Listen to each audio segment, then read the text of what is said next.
All right. Welcome to another episode of The Human Refuge. Adib, Hello. hi. You ever think about getting a tattoo? I've thought about it all my life, and I've yet to get one. I have yet to get one. What I don't have any tattoos. I've always thought about what kind of tattoo I would get. I have some ideas. What kind of tattoo would you get if you were to get a tattoo? Well, I broke my arm, right? So Yeah. can you see? Like, look at the scar. Oh wow, Like, I have wow. some serious scarring. Like, Yeah. so I want to, something to work in with the scar. Maybe, I don't know. I don't know. We'll A have sword. to. Maybe a sword. Maybe a sword with a cross on it. Maybe a sword Okay. on a long It- scar. It could be a sword. I'm That serious. could be a. I never thought of that. That's a good idea. Well, I'll have to get some advice. Do you know any tattoo artists, by the way? I do, and know? we're gonna bring one up right now that's doing some amazing things with her art and the art of other tattoo artists around the world, doing some very good stuff for the people in Palestine, and right now in Gaza, to be more specific. We're gonna bring her up in a second here, but first.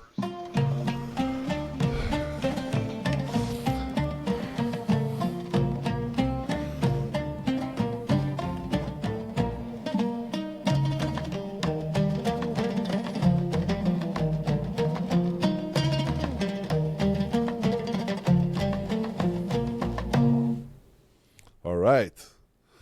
All right. And we have with us Ariana. How are you?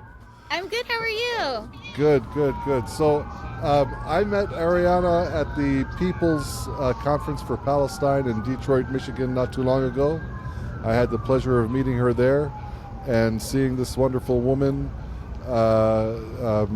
just with all the other wonderful people that we had at that event. It was really amazing. And the one thing I came out of from that event is really some amazing people and amazing stories. And Ariana is one of them. Ariana is a tattoo artist, and I never heard of such a thing. Not only an activist. Where have you I been? never heard of like how. What happened there? I think we had something with Adib's camera take place. His internet. So His internet. I'm actually not a tattoo artist. This is Oh, a you're common not? misconception. Yeah, a lot of people, but you're not the first ones to think that. So Oh. I created and run the Fundraiser, the organization Hibr. That I understand, but you're not a yeah. tattoo artist at all. No, I actually work in the film industry. I produce and production coordinate and stuff like that. Oh, wow. I'm actually not an artist at all. I have a lot of tattoos because I was a piercer many years ago in New York when I was 17. Okay. And so Okay. This I'm is covered, even. This but is it makes actually. sense. This is even better actually. So you started an organization though. You started right? Yes. Talk to us about this. Talk to us about what you're doing with these tattoo artists. So Hibr is an international tattoo fundraiser, and so this is my organization that I created. We have just under 700 tattoo artists all over the world who have signed up. So when they join, I provide them with Palestinian prompts as a Palestinian, and they create artwork based off those prompts. They tattoo them, and then 100% of the proceeds from those tattoos go to Gaza. So I have a 100% donation policy. So all proceeds are always going directly into the hands of people in Gaza that are doing community-wide life-sustaining initiatives, like providing food and water, medical care, tents, all sorts of things. But it's all direct aid, mutual aid. Because the whole thing is that when I started it, my main concern was actually getting support to our people because, as we know, there was millions donated to these very large NGOs, but everything was being held hostage at the border by the occupation, right? So even though people were donating millions of dollars, nothing was getting to our people. So when they let these trucks in, they let in very, very limited trucks And then most of them are actually for-profit trucks, so they're not even trucks that with aid for people. And then we also have the gangs that were stealing a lot of the trucks that were coming in and then selling them extreme markups, if they're selling anything at all. So the most impactful way to actually get support to them is getting the money into the hands of people on the ground so they can take those funds to those shops, get all the supplies they can, and then give them to the people in the community. Wow. Okay, who has the sirens? Oh my God, that's me. Oh, it's okay. You're So fine. sorry. You're fine. I was just curious who has the sirens. That's me. I live in LA. I live in LA. You're in LA. Nice. Today's No King's Day as well, so Yeah, I'm sure yeah, you have a it lot is. going on there, as we did here in DC. I saw some keffiyehs and Palestinian flags walking by a shop earlier, and I was so ecstatic. It's always so Yeah. beautiful to see here, especially in LA. So Well- how did you get a hold of the people? So how did you get a hold of the people to actually support them in Palestine? You said you went direct instead of going to the NGOs. Is that what I'm hearing from you? Yes, Yeah. yes. So walk Yep, me through exactly. what happened? Yeah. So as a Palestinian, I have friends and contacts on the ground in general. I'm sure Nader has, knows plenty of folks on the ground as well. So when we have this connection to the land and to the people, it's much easier for us to vet folks. And I also spent a great deal of time vetting people whose work I would see. For instance, one of the folks that I work with constantly are the twins. Their page is called Twins Gaza. And they're these social media influencer guys, and they're these young, there they are, they're these young twins. And they've just been taking care of their community, and I reached out to them, and you'd establish a relationship and trust, and everybody that I work with provides footage and stuff like that, so we're visually confirming that things are actually being done. Right. For certain organizations, there are some smaller grassroots organizations on the ground, like the Zainab Project, who I've been working with for a while, and they're actually a 501c3, but all of their work is direct aid work. So they provide lots and lots of transparency. I have all sorts of write-ups and receipts and everything else, and then I personally, in order to establish as much confidence as I can with people, because it is a mutual aid project, there's a certain amount of trust that has to be had, and one of the biggest issues you see with mutual aid is that people will say that they never saw receipts, they asked for receipts, no one would give them to them, no one answered them, and then that casts a lot of doubt. And so I actually created a receipt tracker, so it's available to the public at all times. It's linked to my bio, in the organization's bio, and I document every single receipt of every single donation made, so people can actually visually see where these funds are going, and they can see that it's all going to the people. That's pretty awesome, and you sent me some of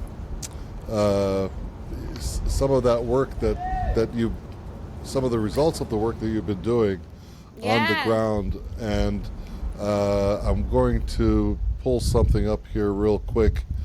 Let me share the screen, and there we go. Yeah, so tell me about this. This is This is one of my partners. He's really amazing. He's extremely creative as well, and so when he makes his videos, he actually puts a very artistic spin and an intention around it. So this video, he took a trend and he wanted to design this work off of it, and then he takes the funds and then gets the truck, and so he's really amazing. He's a chef. So he's been he does a lot of, he makes a lot of desserts for the kids in the community, which is very sweet. And I found his work and reached out, and so we talk all the time now, almost every day we talk. And we've been working together for a while. nice. So talk to me. where are we at with this thing? Talk to me a little bit about how how does it work exactly? So if I wanted to get a tattoo and I want to make sure that some of these, profits or the revenue goes to help people, regardless of where they are, where do I find them? How do I go about doing this? So I have an artist listing that I put out every season. So every 3 months I put out a new listing that has everyone that's currently participating or will be participating that season. It's linked in the bio. So if you go to our page, you can see in the links the artist listing. I also, whenever sheets are posted, those always go in the highlights. They're always posted on Instagram. So you can see at the top, if you look at the highlights, you can actually, if you scroll across, you'll see all different countries and states that folks are in. So you can find folks that way. But the big goal would be finding a sponsor to do a website. So I think that'll make everything a lot better. But because all of the funds are donated, I really don't, I like to make sure that there's very clear lines. I don't want, I know that with an organization you would use funds for a website because it's helpful or whatever, but that makes me feel uncomfortable. Just with my policy, the donation policy, everything that comes in I think needs to go back out to our people. Okay, no, that's awesome. So talk to me about this account here, Serbia. Serbia. These are folks who just signed up recently. They're amazing. It's these group of ladies in Serbia, and they just held a flash day for us, and they just sent their funds over, which was like a good chunk, I think, in a day. So these people hold flash days, and so sometimes folks will hold one flash day. Some people will tattoo a whole weekend. Some people have their flash available constantly, so whenever somebody wants one, they'll do it and they'll send us the funds from it. And that's also how we hold ourselves and our tattoo artists accountable, because we are using Palestinian heritage, right? Cultural prompts. Sure. And I think there can be some might worry about other people who are not Palestinian either tattooing or receiving tattoos.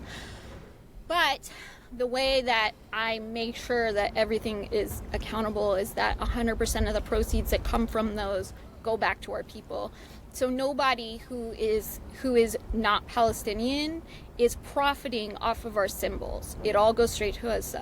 So it's supporting our people during the most desperate time when they need help and are not getting any, for them to be able to survive.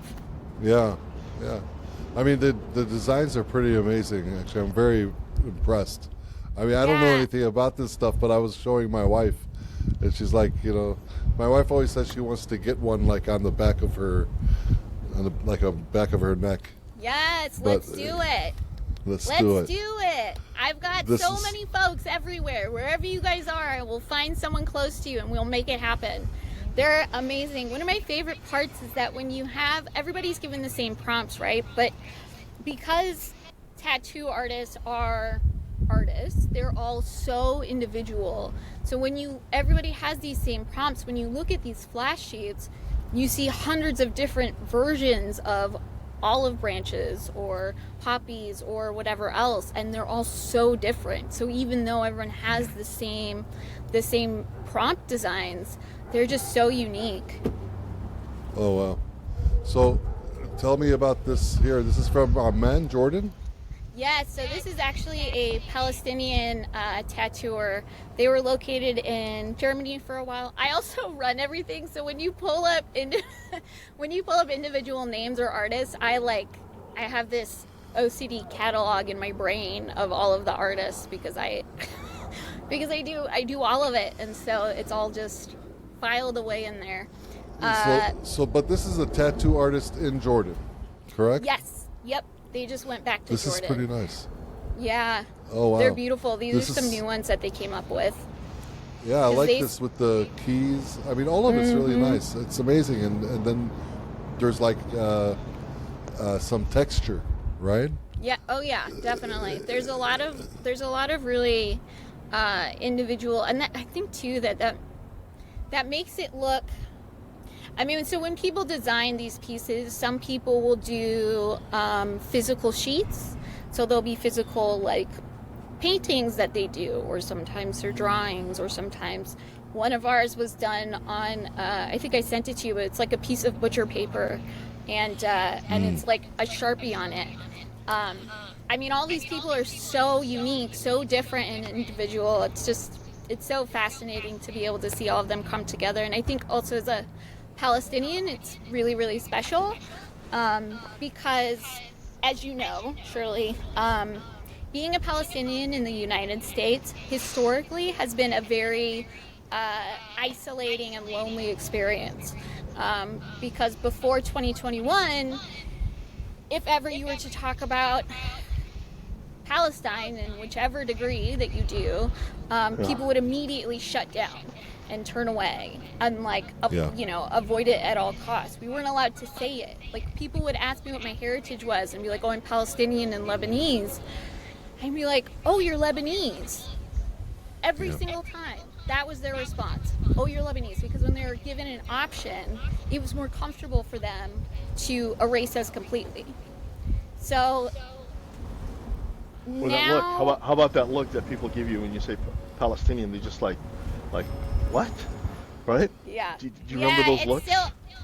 Oh yeah. Adib, are you Palestinian?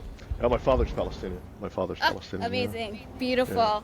And he's on time also too. He was always a little bit early, so we have that in common. That's my dad. My dad is so good about it.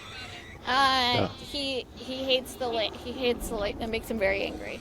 But Right. look, I'm doing some other stuff. He also really hates tattoos, which is very common, like Muslim Arab, a Muslim Arab dad view. Yeah. To hate them, but I think that he now has he's now becoming a little okay with them because of my work.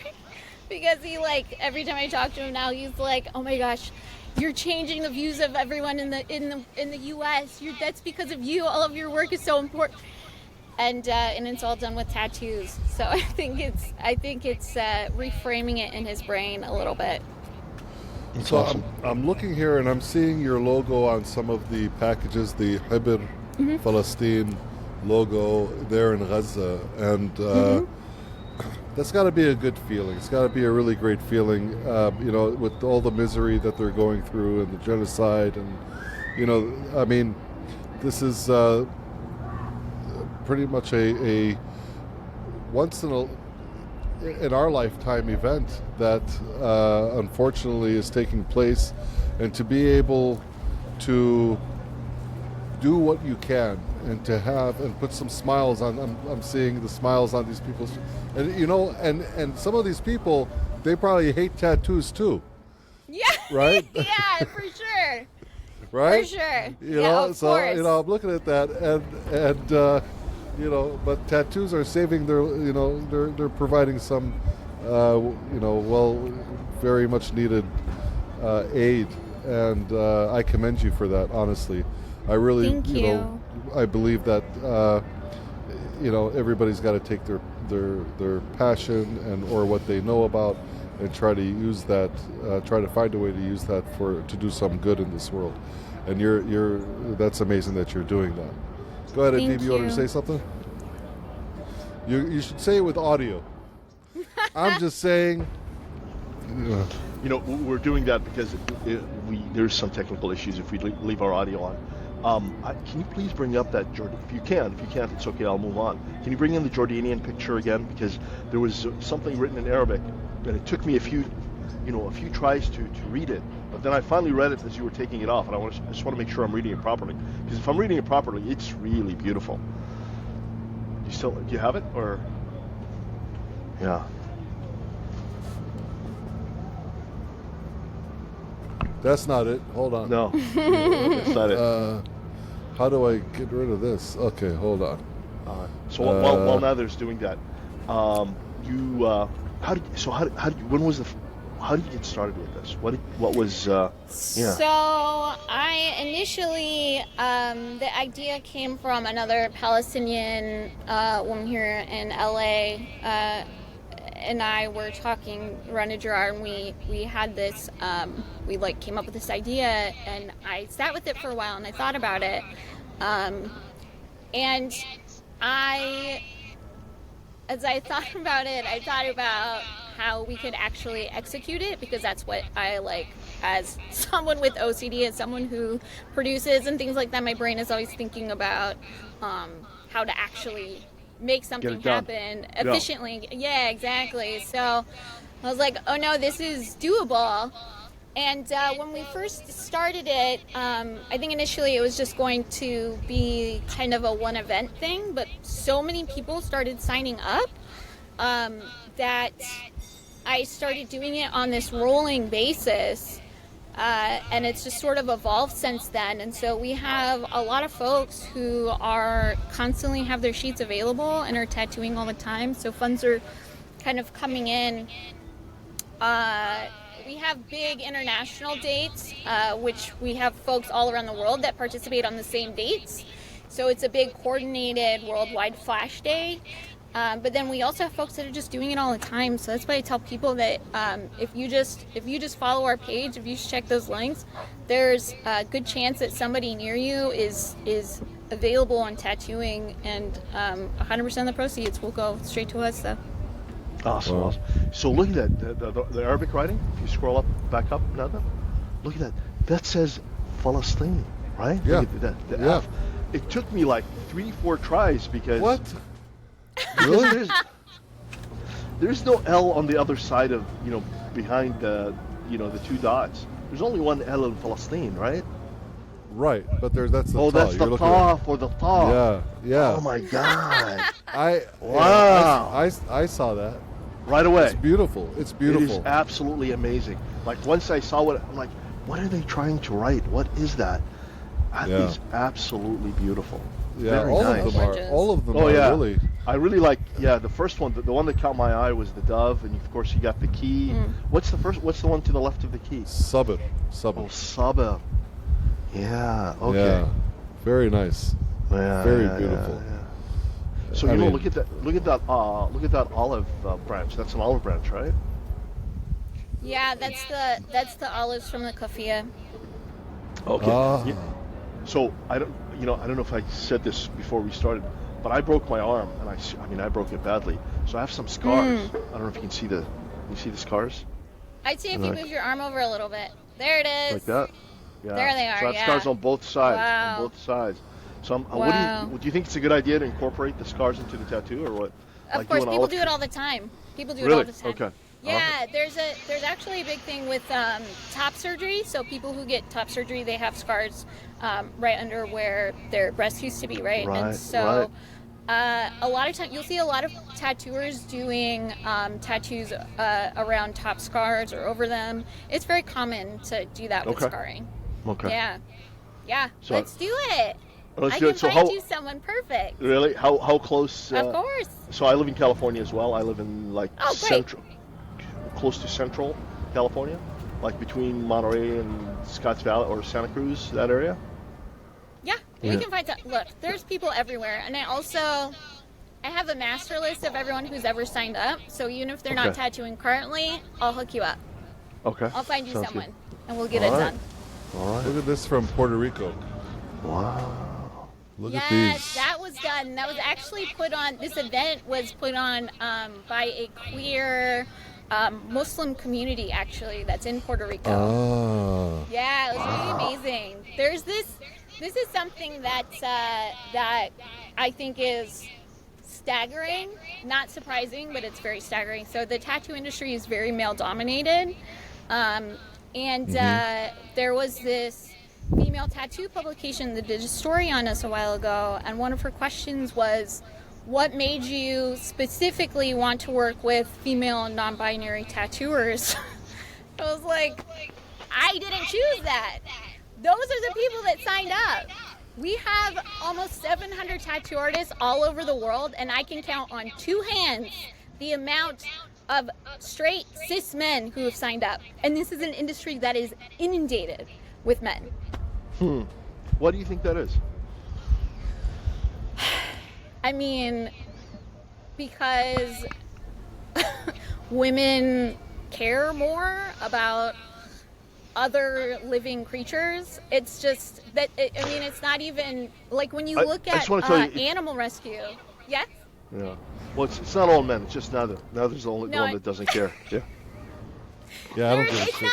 There's a lot that do care. I mean, there are some. We actually just had this Lebanese tattooer, this Lebanese male tattooer who just signed up. He's actually from Lebanon, and he's living in Dearborn now, and tattooing at this new tattoo shop in Dearborn, which is, it's the Arab capital of the U.S. Somebody from the Middle East actually lives in Dearborn. That's amazing. Oh my gosh, there's tons! Yes. Tons of them. Yes. But he's amazing. He actually just came to LA and did a tattoo for a Lebanese friend of mine for the fundraiser the other day. Oh, look at this. This is Sydney. Yeah. Yeah, Australia. This is nice. So beautiful. So unique. They're so interesting how different they are. Yeah, absolutely. So does he do that full time? You were talking about the Lebanese artist in Dearborn. Yeah. Does that full time? Interesting. Yeah, there's a new shop there. I think I feel like it's been around for 6 months or a year or something. It's fairly new, because I think two people are like, oh, it's very Muslim there, and there's lots of Muslims there. But there's also a sect of Islam where people actually get tattooed. I actually have a hijabi friend who is very heavily tattooed. So here's what I don't understand. Okay, so tattooing is part of being Middle Eastern. I know that back in the day when like a Bedouin woman would get married, she would get tattoos all over her face. Like they would call that degdega, right? If I'm saying that correctly. So I don't know why what they call it, but my grandmother had like 3 dots or something like that. Right. It's they very do that. common. It was very common in the Levant. Nope. I actually got recently. I got these tattoos by one of the folks who signed up in LA. Oh, she's amazing. She's Spanish, and I told her what I wanted. I don't know. I'm gonna wait before I show you this one thing, so that way we can cut it out if you want. But this tattooer, she actually did these. I don't know if you can see them, but she did my hands recently. And these are actually symbols that our women used to get in the Levant historically. Can you put it up again? Very common. Yeah. Yes. Yeah. That looks. Some of those look familiar, actually. Yeah, for sure. Yeah. So she like, of course, altered them to fit the fingers because it was for a specific project. I'm going to show you in a second. But she told me this story, and I cried. I cried when she told me this. So she told me this story. So it's very common in indigenous cultures to have tattoos. It's a very common practice, as we know, all over the world. And in the Levant, of course, was no exception. Lots of these women had tattoos, and they get them for various reasons, whether it be for beauty or protection or whatever. So they would get them on their face, and they would get them on their hands and wrists, right? This is where they typically would get them in the Levant. Yep. And when invaders started to come to the Levant, the women started to heavily tattoo themselves to make them unattractive to the invaders, because invaders, of course, notoriously rape women. It's a very common practice that we see. And so they started to, because tattoos were a form of pride for them. They were so happy to have them. They're proud to have them. And so these tattoos that they felt proud of, that made them unattractive to invaders, actually not only spiritually protected them, but physically protected them from this harm. Yeah. And I feel like there's nothing more powerful than being able to get those same symbols on my body that my ancestors would get, that physically protected them, spiritually protected them, while living in the land of the invaders, who are actively genociding our people. So it was a very special experience. And so we have some more work we're gonna do with them. But I'm gonna I'll show you now, and we can cut this out, so we don't have to keep it. But I just want to show you because you're Palestinians. Mm-hmm. But so the whole idea of this project was to get red on these two fingers. Ah, okay. Oh. For a little. Ah, wow. Interesting. Wow. Well, nice. Interesting. That's we got it. You don't have to include it, but I just wanted you to. No, it's going to be there. It's going to be here. Of course, it's going to be there. Yeah. We get it. We won't talk about it. We understand what you did. We got it. We can, yeah, that's awesome. No, well, I mean, she was that's a signal to the Palestinians. If you're Palestinian, you know what I mean. Yes. If you're a Palestinian, for sure. Yeah. I actually got in an argument with a Palestinian at ArabCon in Dearborn recently. We were standing there. There was this Armenian woman who's so lovely, and she and these two Palestinian men were talking about the bazaar the year before. She had bought this sweater, and this guy was like, "Oh, you accidentally bought Hamas propaganda," and I was like, "What are you talking about? What was the design that you're calling Hamas propaganda?" And he was like, "Oh, the red triangle." I was like, "Hamas propaganda is what you're calling it?" And I yelled at him the entire weekend about it. He turns out he works for public affairs for the government. And so one of them was like, "Well, we're not those kinds of Arabs." I was like, "I am. What are you talking about?"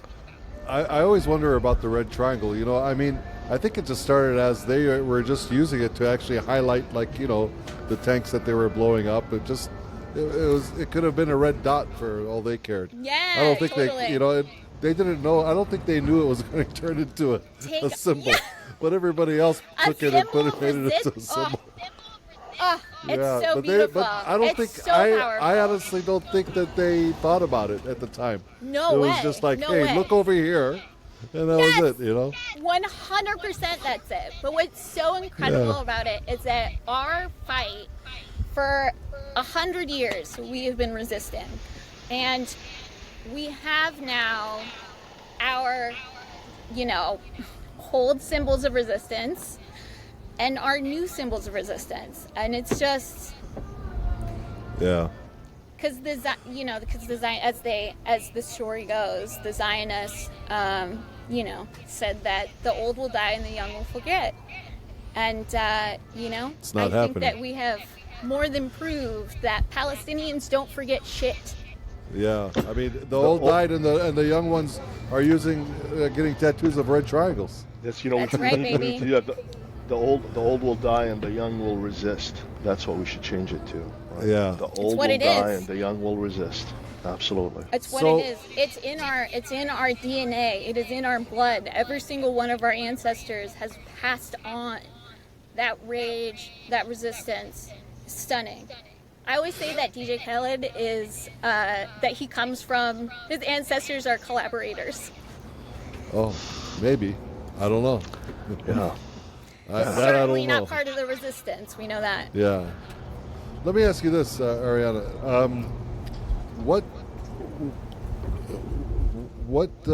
made you go this route as far as in activism and using, your voice and your passions and what sparked this for you? It was just in me. I don't know how else to explain that. My Palestinian Muslim father always instilled in me a very, very strong moral compass, a strong pull towards the truth and what is right and what is just. He spent a great deal of energy my entire life, but especially as a child,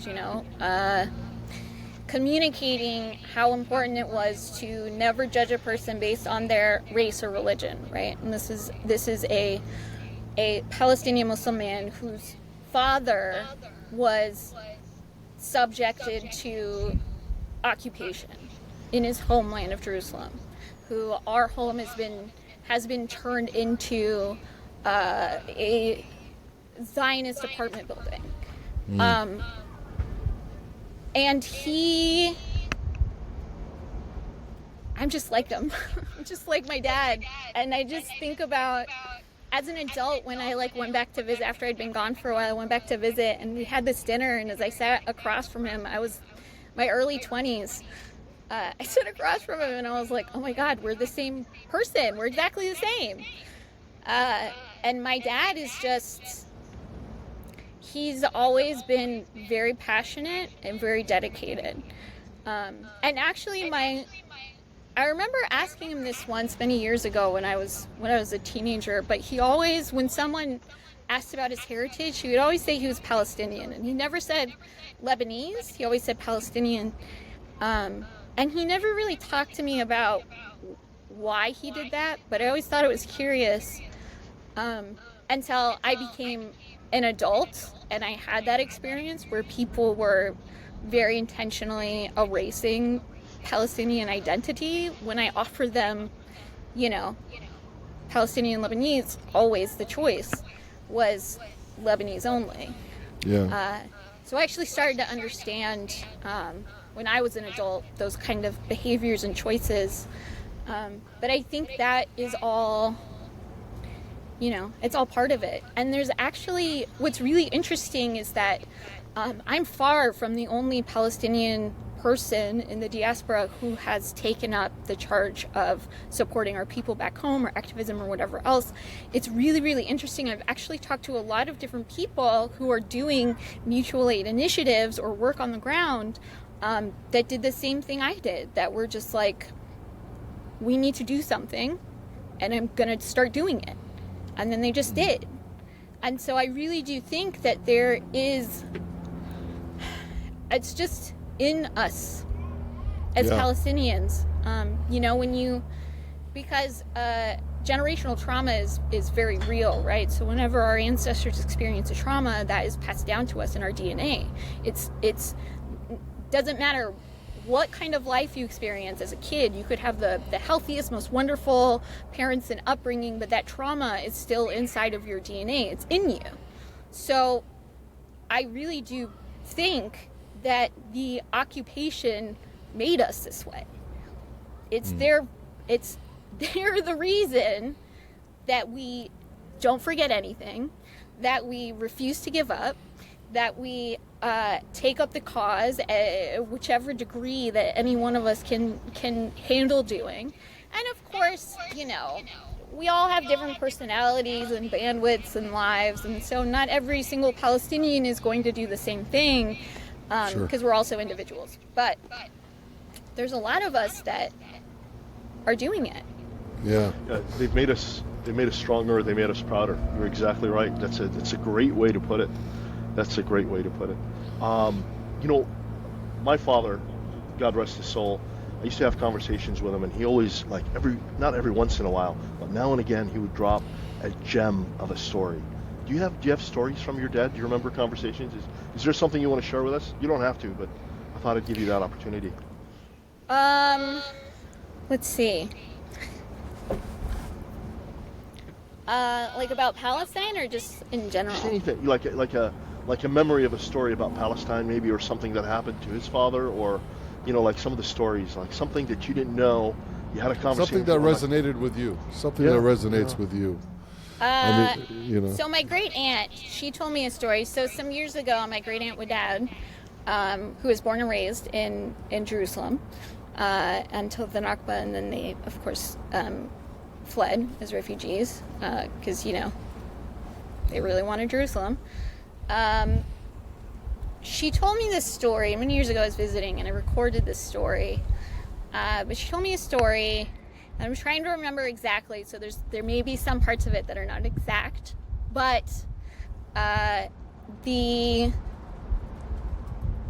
she was a kid, and there was this parade with I can't remember if it was like the king or a politician or someone who was very high up in Palestine. And his son was there, and his son was about her age. He was a kid, and he was very bratty.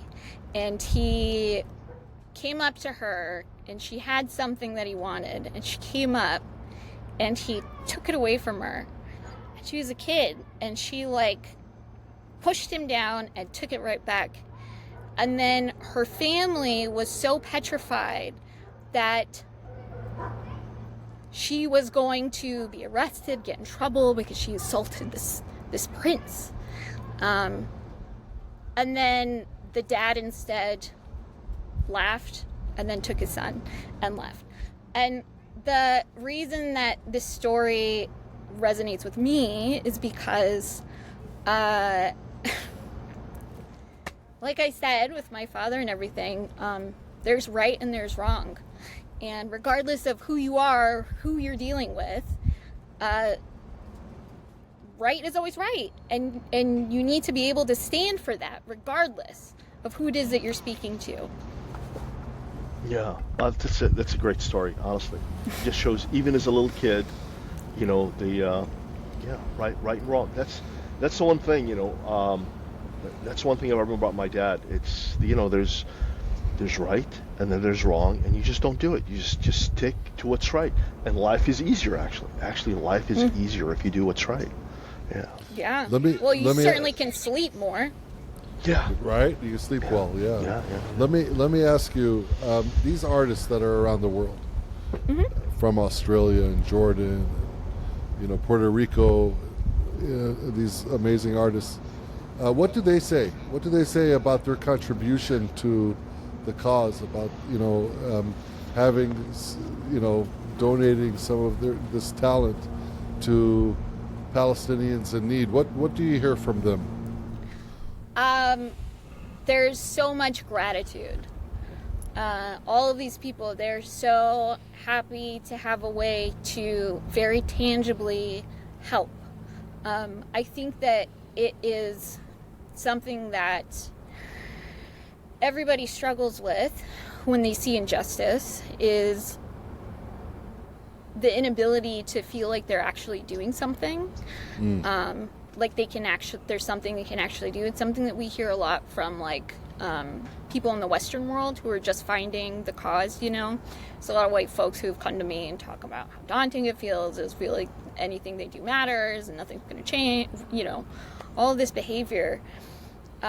And so these artists, they just express how happy they are to be able to see their energy, their artwork, this money, actually helping people in Palestine. You know, which is a huge reason why we document everything as much as possible, is to just help folks, especially in the Western world, see that things are actually being done. And as a Palestinian during this time, it helps the pain a great deal, to know that like any spare second I have in my day is spent on this, and being able to know that that is helping people stay alive in our homeland where they deserve to be, where they need to be, and where they need support. There's nothing that could help that more. I really like this. I'm looking, you know, down at the bottom left there, the from the kufiya pattern. Yeah. I really love that. It's so beautiful. This is a brand new one from Colombia. This shop just joined a couple weeks ago. So this is some brand new artwork that we just caught. I mean, it's so simple, and you know, I mean, we grew up with kufiyas and having this and taking these designs for granted. Honestly, yeah, they've just been a part of our culture and our lives, and you know, to see them now being used and represented and shared worldwide, and you know, it's really an amazing thing. It really is. Oh man! Are you gonna get that one, Nether? Where would you put that? You got that? I don't know where I would put that. I look. I have a whole canvas. You know. I always, you know, my kids, they say if you ever get a tattoo, they used to tell me when they were younger, if if you ever get a tattoo, you should just do like, something, get a globe or something on your head, a globe of the world. I said, no, I'd get something. I mean, I don't know. I don't know. I mean, I'm looking at these designs. Let me bring up something else again.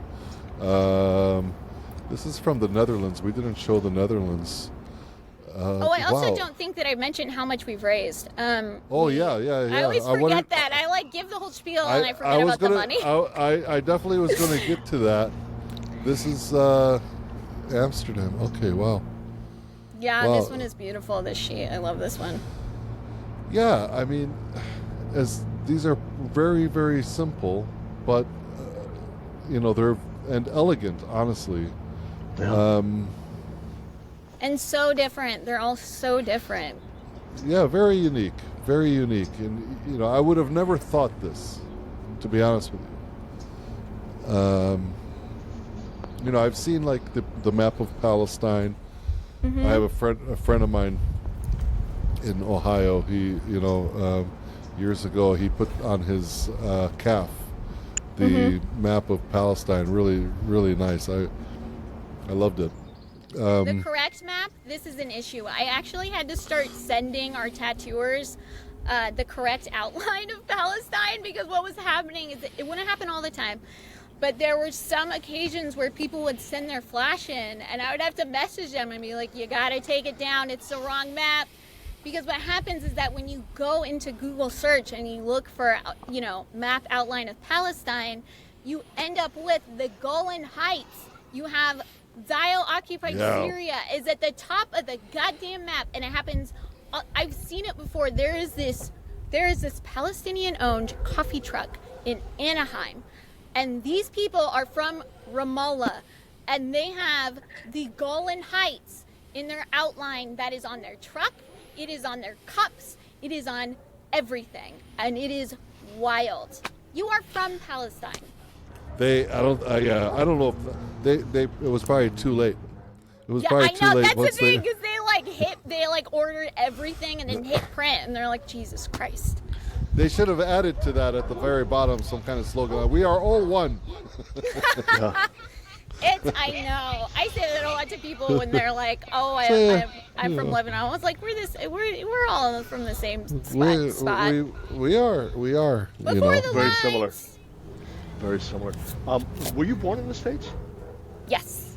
Yeah, And I was born in the States. So I'm assuming, and correct me if I'm wrong, that your father migrated to Lebanon, or your grandfather migrated to Lebanon in '48, and then met your mom there, or met her in the States, or So just my curious how that went. Yeah. My jiddo and his whole family was born and raised in Palestine, in Jerusalem. Okay. And then in '46, which I'm sure, as you know, right, there was already an occupation presence. It was already miserable. Right. People could already not have work. They couldn't do anything. My grandfather was a teacher in Jerusalem. And him and his second, it was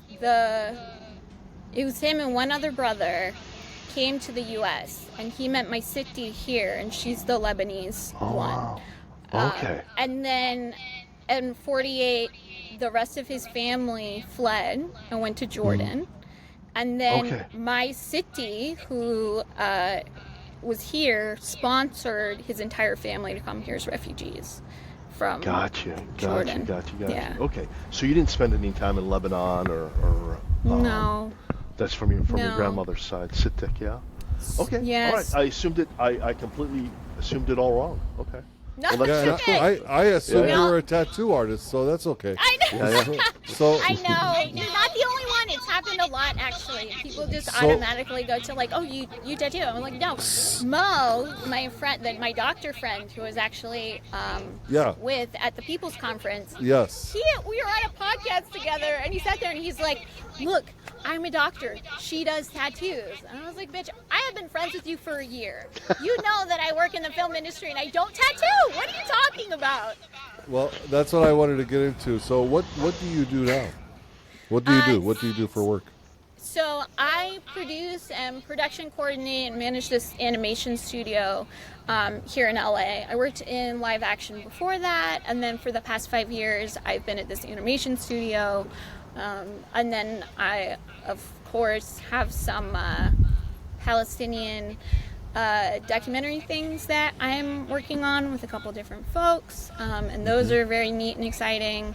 I actually just took a position recently too with Hibr Falastin, which is Yusuf Omar's company.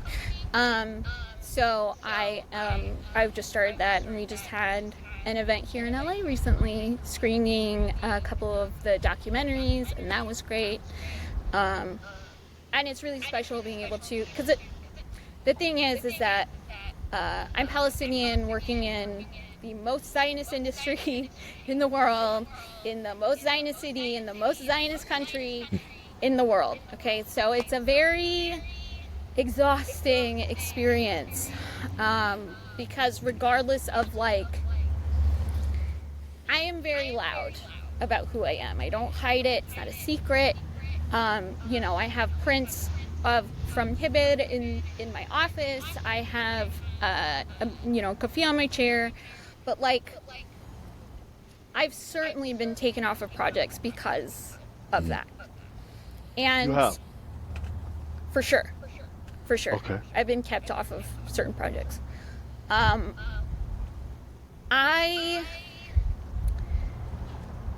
Equally, people who I've worked with, they all reveal themselves to me. So they'll email me or DM me and tell me about how they support us, how the Trekking family. There's this showrunner from I don't want to out him, so I will say it aloud, but I won't say his name. But he is Iranian, and he's a showrunner, and he has many Emmys.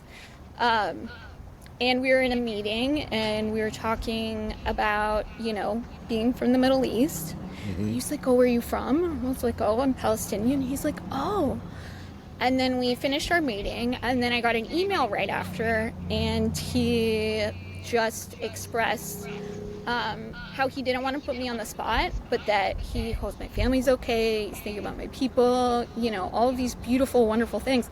And this is a person who is very accomplished in the industry. And so, as exhausting as it is to be Palestinian in this industry, it's also been really beautiful. And I now have this Rolodex of allies that work in the film industry. So when people want to work on something, I've got an ally in all positions. You just let me know. That's nice. And we can staff up. They all come to me. I met one of my favorite film allies. He's amazing. He's Jewish, and he is very Jewish. He went to Jewish school. He was he's a big Jew, and he's an editor. And we were working on this pilot, and one of the showrunners, so a showrunner is the person who's in charge of everything creatively, right? They're usually the people who wrote it. It's their project. They're like the chief creative person in charge, that all of the executives and producers and everyone caters to their vision, right? So they're arguably one of the most important people involved with a shoot. Or a production, right, if we're doing animation. But we had these two showrunners. One of them was Jewish, and we were in this editing session. And in this editing session, we're doing remotely, so everyone has their cameras off. But these two women were talking about these characters, and one of them was like, "Oh, we need to put, an Israeli rabbi in there." And this was before October 7th. By the way. So hearing this, of course, is infuriating as a Palestinian. When you hear that fucking word, it just makes you see red. And so sitting in this edit, where I certainly can't say anything, our editor is off screen, snaps at them, and is like, "We are not the same. Do not put what they're doing on us." And scolded them about this whole idea of putting Israelis in the show. And I remember after I DM'd him immediately, and I was like, "Oh my God, this is the greatest thing I've ever experienced. And I just like told him I was Palestinian, how grateful I was, how beautiful it was. And he was learning a lot at that point still. There's a lot that like I had shared with him. And again, this was before October 7th. So there was a big kind of learning dump that people went through after October 7th, right? So pre that, it was pretty slow in the US. And there's a lot of stuff that I informed him of, that I sent to him. He was just very aware and conscious of the little that he had already known. And since then, he actually moved to Germany, where his ancestors are from, by the way, not Palestine. And he has joined a very staunchly anti-Zionist Jewish organization. He's been going to all sorts of actions out there. He now is so educated and so staunch in his view of resisting the occupation. It's just really beautiful to see that kind of progression of learning and growing, and especially in Germany, right? Because we know that Germany is like the most... A lot of changes in Germany that we've been able to see recently. Yeah, well, they're notoriously the most brutal on the protesters in Germany, which is so fascinating, because they, of course, right, they love genocide, no matter who it is. They just want it to succeed. Or it's just a guilt complex, maybe.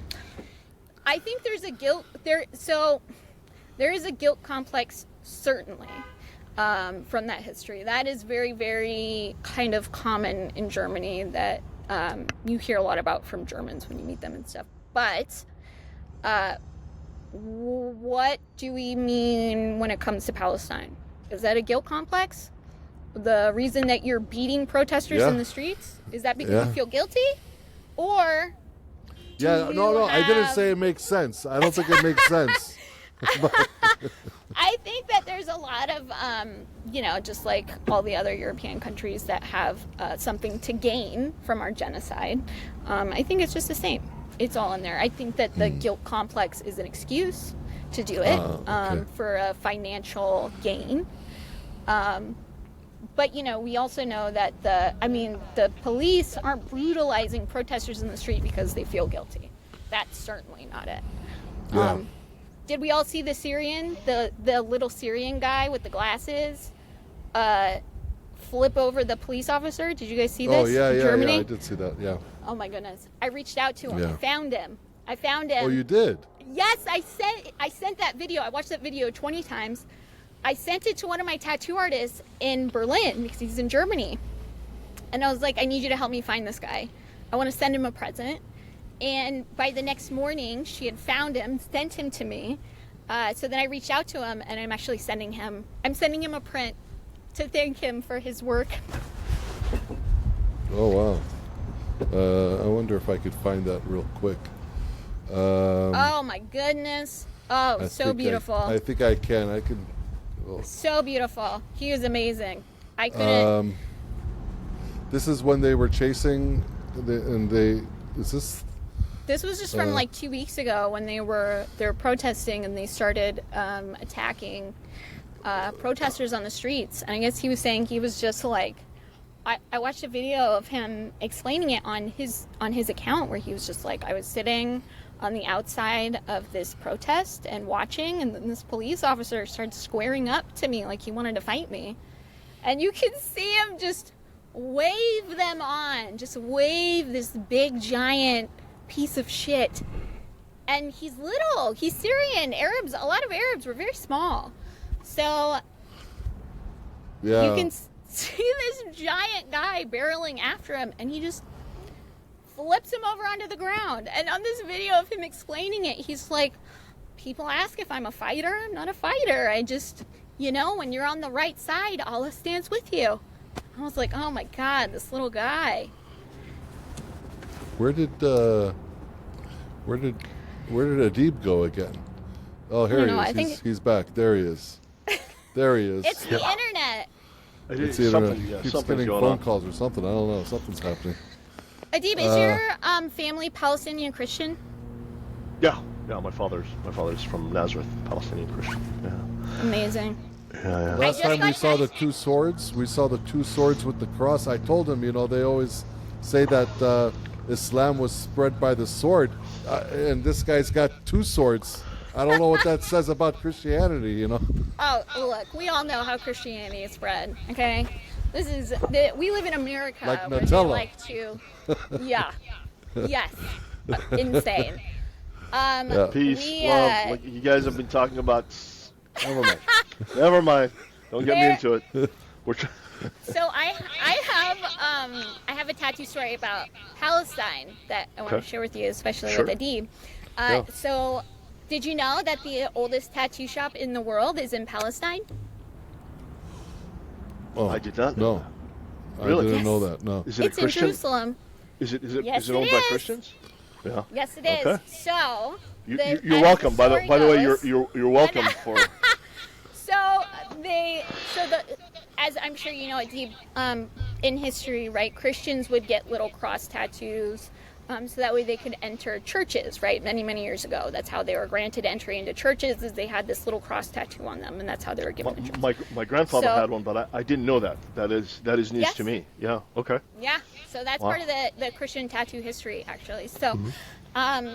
so this family, the Razouk family, they back 700 years ago, they were tattooing Christian pilgrims in Egypt. They then migrated to Palestine. So for the past 500 years, this family has tattooed in Palestine consistently. Wow. And they've been tattooing pilgrims that come to visit the Holy Land, to visit the church. They're in the Old City. And they use these same wood blocks for stencils that their ancestors have been using for centuries. So for Yeah. hundreds of Wow. years, they've been using these. And so they went on tour recently. So the father and his son, who are currently the ones tattooing at the shop, Yeah. they went on a tour, and they were in Costa Mesa, which is very close to LA. So I booked these appointments. They were there for 3 days. Booked an appointment, went down there, and I got my centuries old Palestinian tattoo by our people, and it was Do you have just it? Can you show it to us? yeah, I have it. Yeah. Let's see if I can pull up it's high on my thigh, so let's see if we can see it. Okay. Let's see. Can you see that? Yeah. Oh yeah. So this is, let's see if you can, so there's two birds and there's the tree Yeah. there. And I'm not religious at all. My father is Muslim, my Lebanese family is all Christian. So, and my Palestinian family was secular and Muslim. So, and that's also something that people don't understand about Palestine, is that there's actually a lot of secular Palestinians there. So It's true. for historically, my great-grandfather was not religious at all. Lived his whole life in Palestine. So, what I love most about these folks, the Razouk folks, is that their existence is proof of our presence in our lands for centuries, because often that's the thing. Well, nobody was there, it was empty, a land without a people, whatever. Yeah, So yeah. just simply their existence is proof that disproves everything, all of these lies that people love to say. I won't get into too much stuff while we're recording, but there are things that I will tell you when we're not recording that I think are very interesting and fun about this shop. But safety. I vaguely remember talking to my grandfather, because our family doesn't, I don't know, not very many members of our family. I can't think of any other one, the older generation that has a tattoo. And I vaguely remember him saying he got it in Jerusalem. So I'm very curious. It was probably from them. It was probably from them, and I'm very curious to see the different tattoos they have. That's why I asked to see yours. because I wanted to see. If, Yes. I remember my grandfather's tattoo. Like I totally remember. I can send you the website. That would be awesome. Yeah, there that he them? is. Wasim. He actually did mine. I was very happy to see and speak to him. He was amazing. That's awesome. That's awesome. He was very excited. I actually brought him kanafe and he got very excited. That's oh man. Yeah. So I'm gonna ask you, walk me through the process. Okay, let's say I'm gonna get a tattoo. Of course I'm gonna wait till my arm heals a little bit. I still can't even make a fist. It's still recently. My word. Yeah. It just recently was broken, so I'm gonna wait till it heals a little bit. But okay, so somebody wants to get a tattoo. What's the process? Walk us through the process. Okay. I'm gonna try and I feel like I'm getting washed out by I'm so sorry, the sun has moved. Oh, that's okay. Take your time. I love that. Do She's it. from, Make any She's she's changes from you Hollywood. need to She's make. got to make sure she looks good now. Then she's got to make sure she looks good. I can't look washed out, you guys. You just said this is the best I've ever looked. I gotta make sure that I look all right. No, you look great. And I've seen a lot of your Oh my videos. gosh, thank you. Yeah. That's it. That's the Razuk. That's the place. Yes, that's it. And that's the one that Wasim, he did mine. I was very, very excited for him to do it. Okay, so you want a tattoo. There are several ways that you can do it. The first is you just go to our account, you click the link in our bio that says artist listing, and from there you will see a spreadsheet that has tattooers organized by country, city, state, if applicable. And then they have Instagram handles, so you're able to go to those artist pages and message them about getting tattooed. So then you'll go in, you'll get tattooed, they will send me all of that money, and then I will send all that money to partners on the ground in Gaza, and then you can see the videos of the work being done. Okay. And for people who are wondering about prices, generally from what's the range of what should they expect to pay for a tattoo? Yeah. Completely varies. It really depends on the tattooer, where they're located, the country. It all varies heavily. So one of my main goals with this fundraiser was making it accessible. So basically, if you are a tattoo artist that wants to support Palestine, I want you to be able to support Palestine. The only goal of this fundraiser is to get as much support as possible to our people. It doesn't matter who you are, where you're at, what you're doing. If you tattoo and you want to help, you can help, right? So a part of this is that to help keep it accessible for all tattooers, there's a couple things. One, people are allowed to keep material costs. So if they can't afford to donate material costs, right, they can cover their materials, which is a very small amount of money. But it just makes it so they can actually donate all of their time and energy and art, right? Okay. So another thing is that people can decide how big the tattoos are, what they want to do, when they want to do it, how much they're going to charge.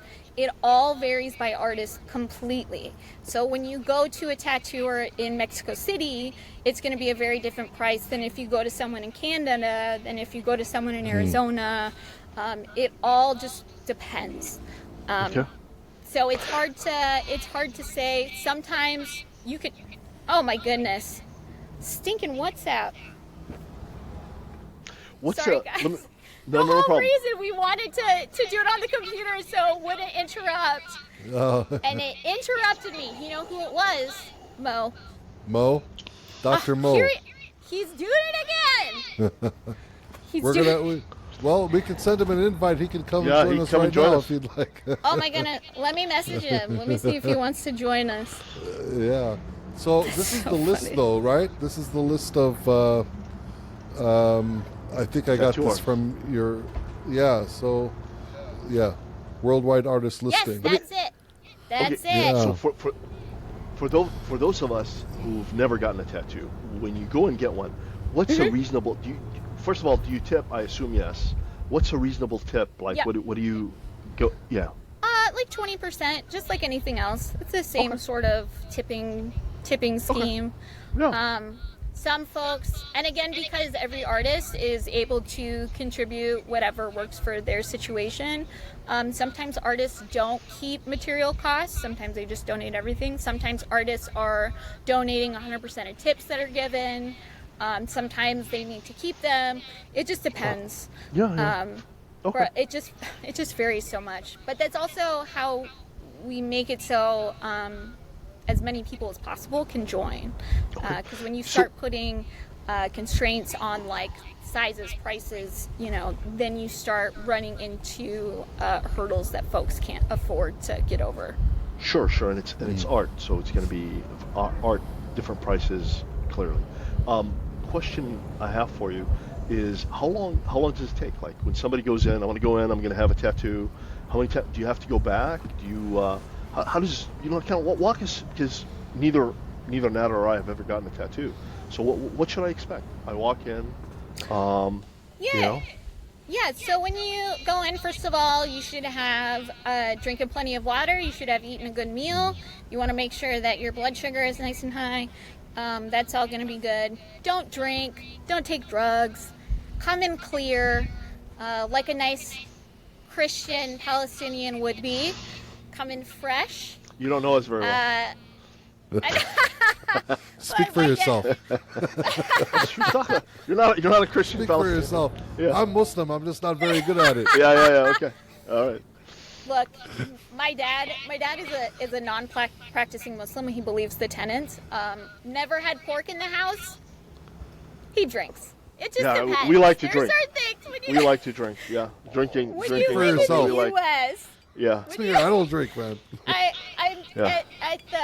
ArabCon, Mahmoud Khalil was there, and we were talking, and there were a lot of the ADC folks are Lebanese, and they were talking about going to this bar at this one hotel, and I was like, oh, they're going to drink, and he looks at me, he's like, they're going to drink, and I was like, well, they're Lebanese, and he was like, then it's halal. Yeah, then it's halal. I like it. Yeah. Oh, no, we good. like our drink. That's for sure. Hang on 1 second. He said he's in his pajamas. Okay. It's okay. I was gonna. Yeah, we're gonna have him on at some point very soon. For sure. Inshallah. Yeah, he loves doing it. He loves doing podcasts. He loves doing interviews. He's amazing about it. As I mentioned, the tattoos. So sorry. Come in fresh. Get some good rest. Get a good meal. Drink lots of water. Sometimes, you can bring candy if you feel a little lightheaded, but it's really not that serious. It's much easier than I think people really anticipate, because people a lot of times are like, I think people are very afraid. I think that a lot of times it's a very still today, even though so many people have tattoos, it's still kind of like a little bit of a taboo thing. So I think people have a lot of fear around it, a lot of anticipation around it.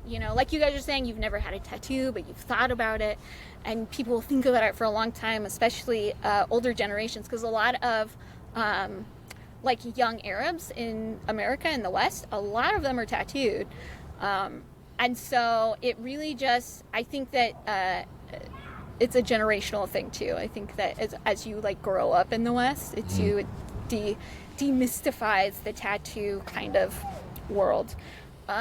But these tattoos are going to generally be a little bit smaller. That one's very big. But a lot of times they're going to be a little bit smaller, and that's how they make them accessible. They can do them a lot more. And, like I said, it just depends. Going fresh and ready, depending on the style. Some people do stick and poke. Some people are going to be using a needle. Some are small, some are big.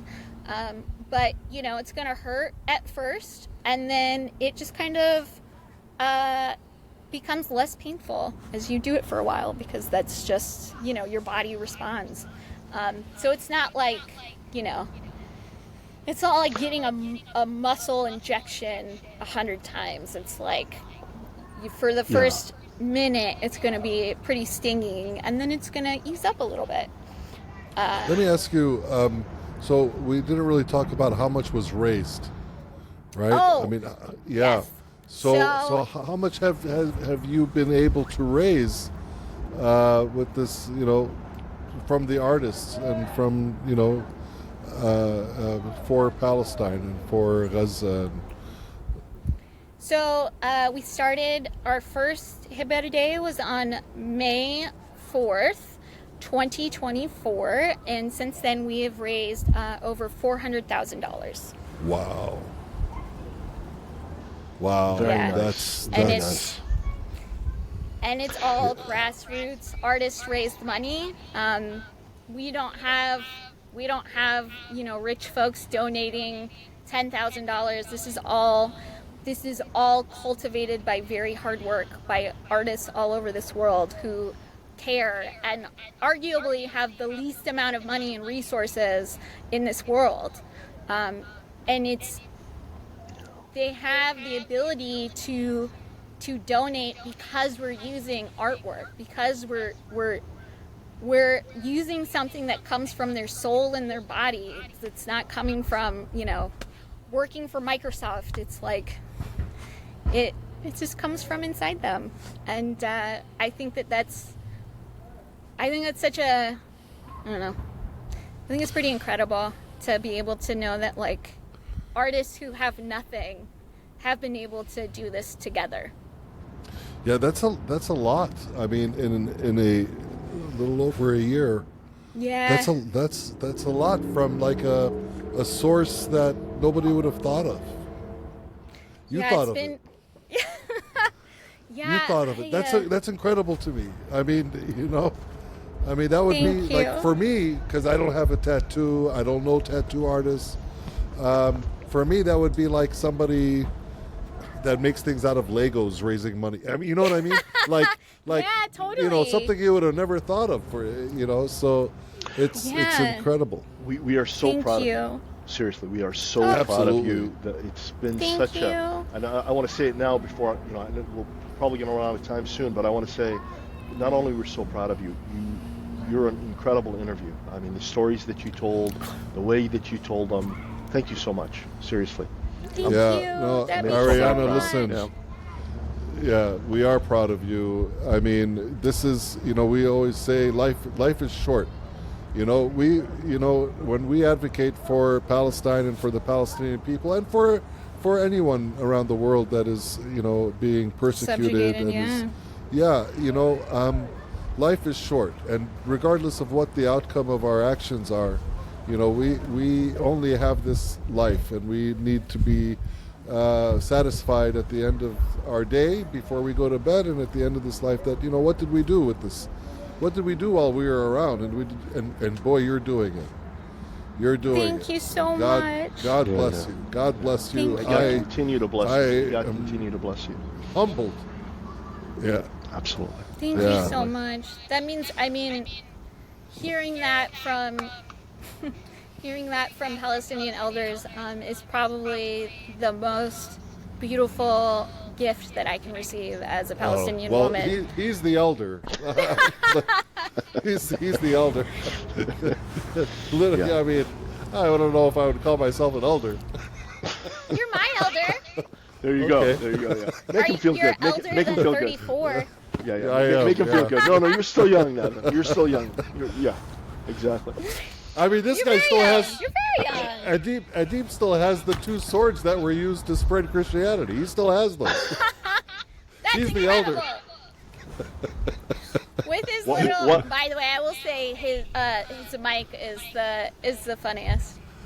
Oh, What's His little. Oh, you bar like mic. that- It's just funny yeah. 'cause, I have these little AirPods and you have this little bar mic. It's very, yeah? it's very cute. He's the telemarketer. He's the Very good. telemarketer here. It's can I so help you? good. Can I help you, sir? That's too funny. Yeah. That's too funny. Oh man. Well, look, Ariana, thank you for coming on. I've been wanting to do this for ever since we met. I've been wanting to do this, and we're gonna do it again. I would We're love gonna to do do it it again. anytime. We would love to have you on again. That's for sure. Anytime at all. I would love Yeah. to do it. It's so special. It means, Yeah, let's- as an Arab, I'm sure you had the same experience, but one of my favorite memories as a kid is when family comes into town and you always eat together, right? Always very big meals.